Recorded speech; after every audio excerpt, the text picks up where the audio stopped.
স্বাগতম সকলকে। আমি doctor Mahfil Mondal, your health educator. Constipation বা কোষ্ঠকাঠিন্যের মতো সমস্যা যদি লেগেই থাকে, যদি মলত্যাগ ঠিক মতো সপ্তাহে 2-3 দিনের বেশি না হয়, পেটে সবসময় অস্বস্তি লেগেই থাকে, তাহলে কিন্তু আপনাকে এই 3টি উপাদানের প্রতি খুব ভালোভাবে খেয়াল করতে হবে। কনস্টিপেশন ঠিক করার জন্য সবার প্রথম লাগবে হচ্ছে হাই ফাইবার, 2 নম্বর হলো সরবিটল জাতীয় খাবার, আর 3 নম্বর হলো প্রোবায়োটিক্স। এই 3টি উপাদান যদি সারাদিনে না থাকে তাহলে কিন্তু কোষ্ঠকাঠিন্য লেগেই থাকবে। সবার প্রথম তো হলো হাই ফাইবার। হাই ফাইবার আমাদের কেন প্রয়োজন? এটা স্টুল বাল্ক বাড়াতে সাহায্য করে, অর্থাৎ স্টুলের পরিমাণ বাড়িয়ে কনস্টিপেশনের সমস্যা কমাতে সাহায্য করে।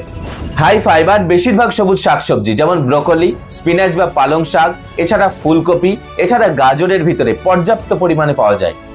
এছাড়া যখন ভাত বা রুটি খাবেন তখন রিফাইন্ড রাইস বা রিফাইন্ড হুইট খাবেন না। আইদার ব্রাউন রাইস অর্থাৎ লাল চালের ভাত খান, অথবা হোল গ্রেন হুইট বা হোল গ্রেন আটার রুটি খান। এই সমস্ত কিছু ফাইবারের পরিমাণ বাড়িয়ে আমাদের স্টুল পাস করাকে স্বাভাবিক করতে সাহায্য করে। 2 নম্বর হলো সরবিটল সমৃদ্ধ খাবার। যে সরবিটল বেশিরভাগ ফলের ভিতরে পাওয়া যায়, যে ফলের ভিতরে আবার ফাইবারও প্রচুর পরিমাণে থাকে। সরবিটল কি করে? সরবিটল ন্যাচারাল ল্যাক্সেটিভ হিসেবে কাজ করে। এটা কি করে? এটা আমাদের পেটের ইন্টেস্টাইনের ভিতরে জলগুলোকে পুল করে স্টুল সফট করতে সাহায্য করে।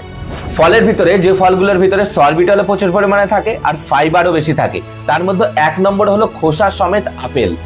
এছাড়া হলো পেয়ারা, পেঁপে, প্রুনস আর অরেঞ্জেস বা কমলা লেবু। এর মধ্যে সব থেকে ভালো কি জানেন? সেটা হলো প্রুনস। ডেলি 5-6টা করে প্রুনস রাতে 1 গ্লাস জলের ভিতরে ভিজিয়ে রাখুন। এরপরে সকালবেলায় সেই সোকড প্রুনস গুলো আগে খেয়ে ফেলুন, তারপরে সেই জলটাও পান করে ফেলুন। এটা কনস্টিপেশনের সমস্যা কমাতে সব থেকে ভালো কাজ করে। এবার 3 নম্বরে আমাদের খেয়াল রাখতে হবে প্রোবায়োটিক্স এর ওপর। প্রোবায়োটিক সমৃদ্ধ খাবার আমাদের ডেলি খাওয়ার চেষ্টা করতে হবে। আইদার দুপুরবেলায় লাঞ্চের পরে অথবা রাতের ডিনারের পরে 1 বাটি করে টক দই অথবা ইয়োগার্ট খাওয়ার অভ্যাস করতে হবে।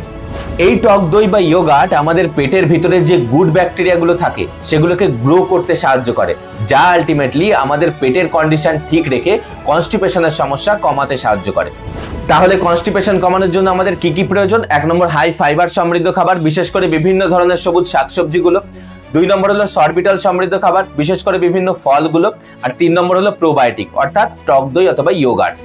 এগুলো রেগুলার খাবার অভ্যাস করুন, এগুলো কনস্টিপেশন কমাতে যথেষ্ট সাহায্য করবে। আজকের ভিডিও এই পর্যন্তই। সকলে ভালো এবং সুস্থ থাকবেন। ভিডিওটি ভালো এবং ইনফরমেটিভ লাগলে অবশ্যই লাইক, শেয়ার, সাবস্ক্রাইব এবং কমেন্ট করবেন। অনেক অনেক ধন্যবাদ।